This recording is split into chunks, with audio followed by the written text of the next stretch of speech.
자, 알겠습니다. 이제 107페이지입니다. 건물의 건축 절차부터 나오죠. 건축 규제와 건축 절차인데 지금 건축 절차입니다. 이 파트도 한 문제 절차 전체에서 나온다. 특히 그렇게 하시면 됩니다. 자, 건물의 건축이라는 것은요.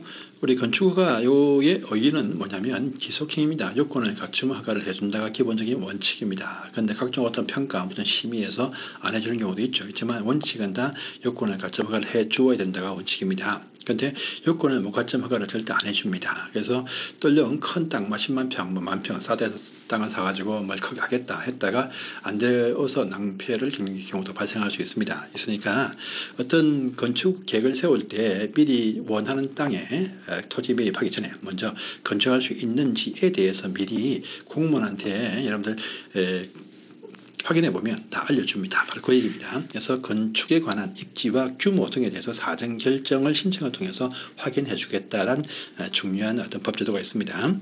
자, 그 대상이 있어요. 근데 모든 건물을 다 들고 가면 안 됩니다. 그래서 우리가 건축하면 건축 허가 대상이고 건축 신고 대상이고 건축 협의 대상이 있습니다. 그런데 건축 신고는 작은 건물 말하는 작은 건물, 또 협의라는 것은 행정청 간에 하는 그 건축 행위입니다. 그러니까 그건 빼고요.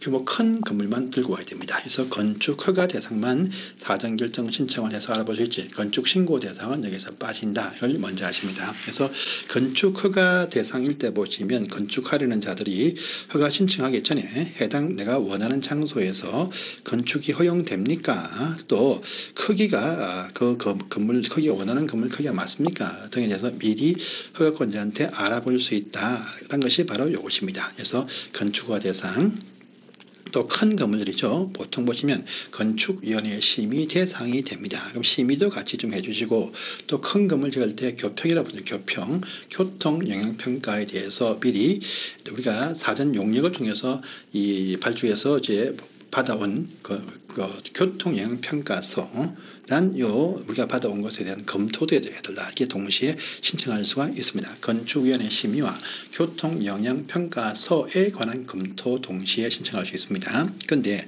2번 보시면 비슷한 말 나옵니다.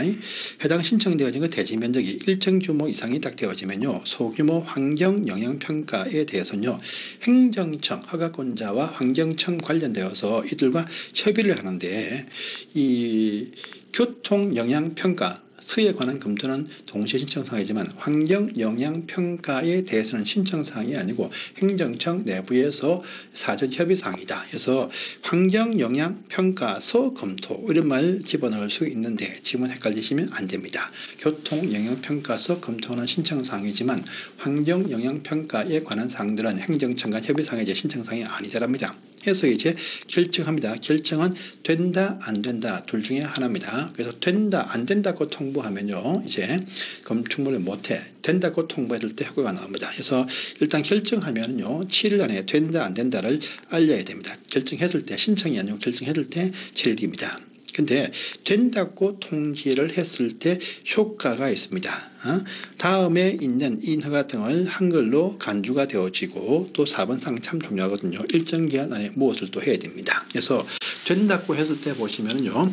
자, 개발행위 허가, 산지 전용 허가 신고, 농지 전용 허가 신고 협의, 하천 점용 허가입니다. 이 말 잘 보시면요. 개발 행위 허가 이건 무엇이냐 그러니까 위에 있는 여기 1번 대상에서 동그라미 1번 요익입니다. 해당 그 대지에서 허용되는 건축물 종류 맞습니다. 또 허용되는 건폐율, 용적률의 규모에 맞습니다. 말은 요 말합니다. 말하고요.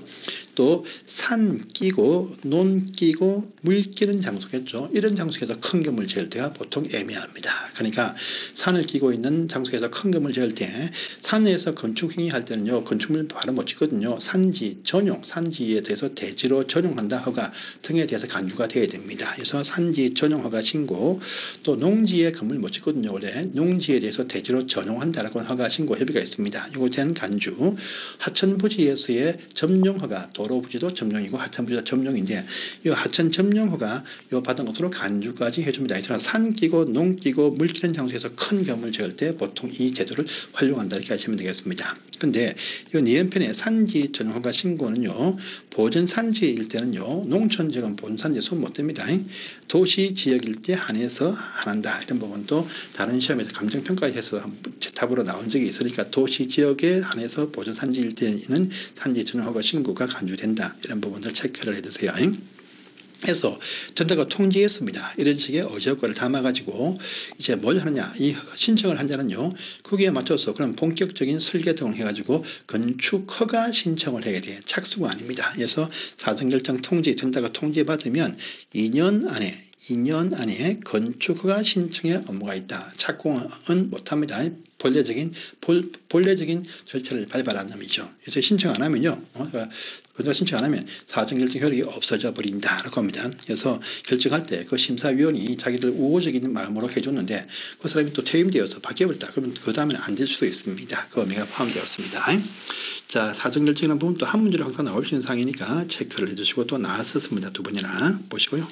그러면 이 건축법에서의 건축허가는 누가 하느냐가 또 등장을 합니다. 자, 우리가 주택법은 무슨 특광시장 군수 또 뭐 시도지사 대도시 등이었습니다. 면적 10만 이상일 때 안 될 때.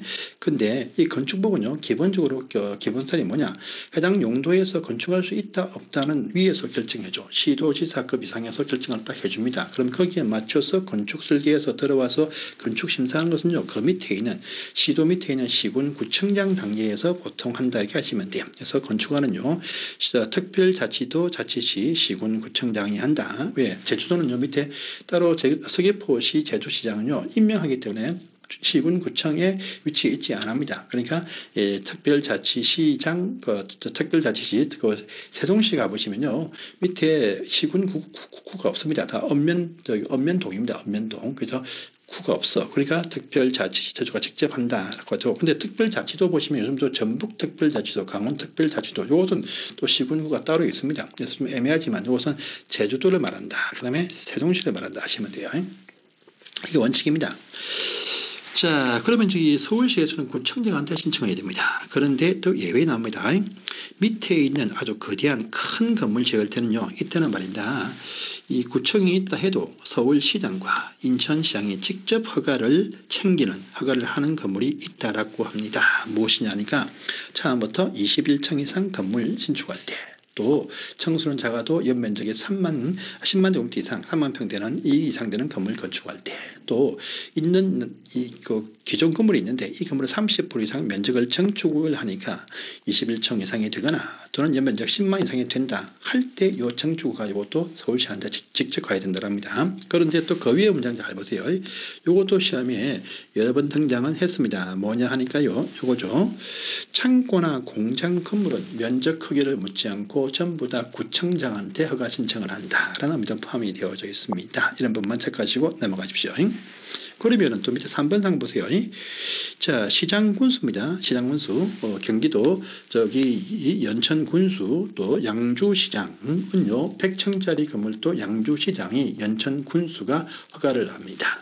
이 경우는요. 그런데 옆에 있는 여기에 해당되는 건물일 때는요 허가 자체는 연천군수 양주시장이 허가를 한다 할지라도 경기도지사한테 그들 내부적으로 사전 승인을 받아야 허가를 할 수 있는 대상 건물이 있다라고 합니다. 해서 거기 보시면 1번과 2번 있죠. 이것은요 서울특별시장 등이 직접 허가하는 대상과 똑같아 큰 건물들이죠. 이것들은 보시면요 경기도지사한테 사전 승인을 얻어야만이 허가를 할 수 있다라고 합니다. 허가 자체는 양주시에서 하지만요 경기도한테 사전 승인 받아야 된다. 근데 공장 창고는 또 사전 승인이 필요 없다. 이것도 똑같이 등장을 하고 있다 이렇게 또 하시면 되겠습니다.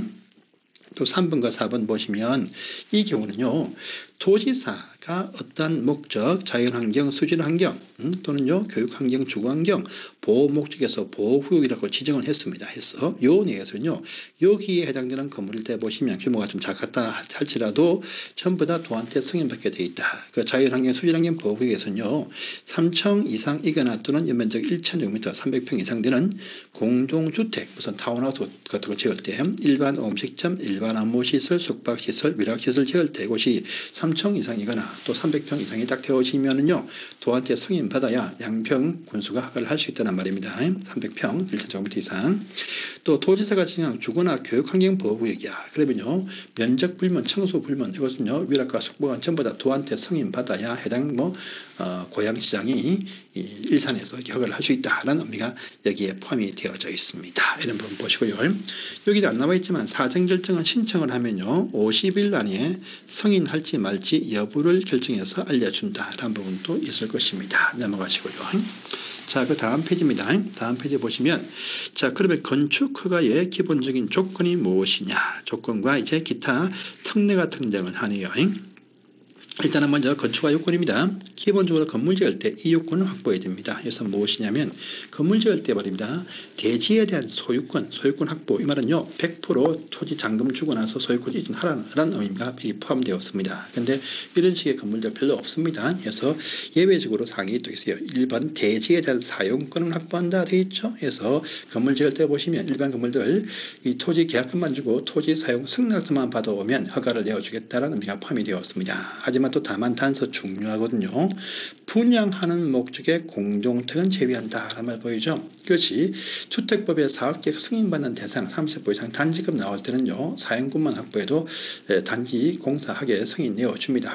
사업계획 승인 내어줍니다. 그런데 30세대 미만으로서 그냥 조그만 아파트라든지 연립주택, 다세대 빌라 등을 지을 때는 대지에 대한 소유권 100% 확보해야만 허가 내어주겠다라는 것이 있습니다. 그런데 대지의 소유권 100% 확보란 말은 있지만 그게 각종 담보권 설정이죠. 은행에서 대출받아서 땅을 샀다. 이건 괜찮다는 것이죠. 그래서 빌라에 입주할 때 보시면 실입주금 3천만 원 해가지고 이미 해당 세대별로 재단권이 3억 4억씩 잡혀 있는 경우도 있습니다. 그런 경우는 괜찮다. 근데 어쨌든 간에 분양 목적인 공동주택은 대지의 소유권 담보권이 설정되어 있든 없든 관계없이, 은행 건조당 있든 없든 관계없이 대지의 소유권 확보하라 라는 의미가 여기에 포함이 되었습니다. 그런데요, 일반적인 사업계획 승인받는 공동주택 입주자 모집할 때는 재산권을 다 없애야 됩니다. 그런데 일반인 빌라 30세대 미만인 빌라 등은요, 가능하다라는 의미로 이게 내포되었죠. 어쨌든 대지의 소유권만 확보 필요한데 그 소유권에 재단권 설정제도 괜찮다는 의미가 또 포함이 되었습니다. 그 다음에 또 2번 보시면, 지금 어떤 공유하고 있는 건축물에 대해서 건축 행위를 하고자 합니다. 공유하는 토지나 공유하는 건물에, 이럴 때는 공유자 사람 수의 80% 이상과 공유 지분이죠. 그 공유 지분의 80% 이상 이 각기 동의하면 허가를 내어줍니다. 이때 반대하는 사람에 대해서는요, 매도 청구로 간다. 그거 나오네요. 그때 설명하고요. 또 세 번째 보시면, 건축허가 대상의 주택 30% 이상과 기타 시설 동일 건물 뭡니까? 복합주택을 배웠습니다. 상업지역과 준주거안에서 복합주택인데 300세대 미만일 때 건축허가 받는다를 배웠습니다. 그 경우는요, 주택법에 있는 권리관계 증명이라. 그래서 추상 복합 건물인데 30% 이상인데 건축허가 대상으로 받은 그 경우는 주택법의 요건에 따른다는 말입니다. 또 4번에 보시면 이 대지에 국공유지가 포함이 되었습니다. 그래서 국공유지 팔아줍니다. 살 수 있어요. 그런데 시간이 많이 걸립니다. 어디 올라갔다가 와야 됩니다. 그러니까 이때는요, 해당 관리청에서 확인서만 딱 떼어주면은요, 이제 그 부분 포함해서 건축 설계를 할 수 있습니다.